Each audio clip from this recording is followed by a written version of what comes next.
ससा रे ससा तू असा कसा कोपरा पकडून रडतो कसा.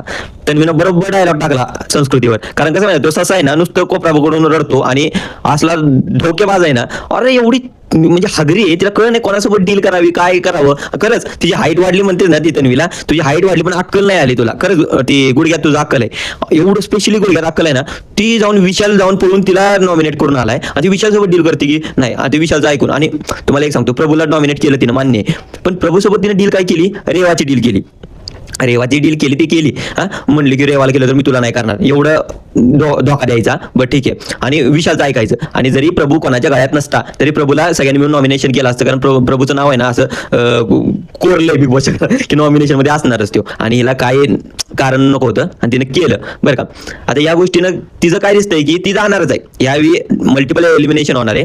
मग ह्याच्यात जाणार म्हणजे जाणार, लिहून घ्या, संस्कृती जाणार म्हणजे जाणार. राहिलं गोष्ट कारण ती डेंजर झोन मध्ये होती. आणि सागरला जसं केलं की सागर तर डेंजर झोन मध्ये निघलाय मागच्या वेळी, पण यावेळी जर मल्टिपल एलिमिनेशन असेल तर तो पण निघालाय बाहेर. आता ह्या गोष्टीला सागरच्या काळात होतं राकेशचं.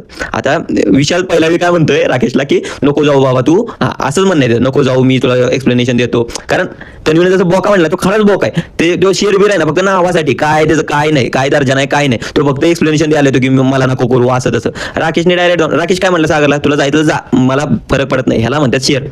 बोलून शेअर होत नाही हो.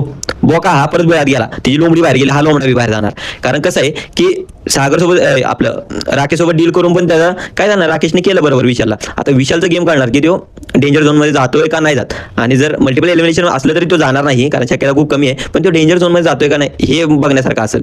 आणि तन्वीनं त्या गोष्टी बरोबर केल्या खूप, की तिचं स्वतःचं तिनं वाचून ठेवलं अनुश्रीवर बाकीसोबत डील करून. आता ती चौघं एकत्र म्हणजे जात नाहीयेत, रेवा आणि काय म्हणतात त्याला राखी, अनुश्री आणि तन्वी हे चौघं जात नाही. राहिलं सागर मला वाटतं आता उद्या पळल, कारण 6 जण नॉमिनेट होणार आहेत आणि खेळ संपणार आहे. मल्टिपल एलिमिनेशन मध्ये प्रभूचं नाव आहे आणि रेवा तर काय ती भोळी आहे का काय आहे कळत नाही, पण ती प्राजक्तापेक्षा चांगलीच आहे मला असं वाटतं. कारण तिला कळत नाहीये की बाबा कोणासोबत काय कसं करावं, कारण ती एवढं सूड काढत नाही कोणासोबत, म्हणून चांगली गोष्ट आहे. पण बघू आता पुढे गेम काय होतोय, नक्की कोण जाते. तुम्हाला पण कोण वाटतंय सांगा मला, मल्टिपल एलिमिनेशन होणार आहे कारण एक नाही होणार आहे, कमेंट करा मला.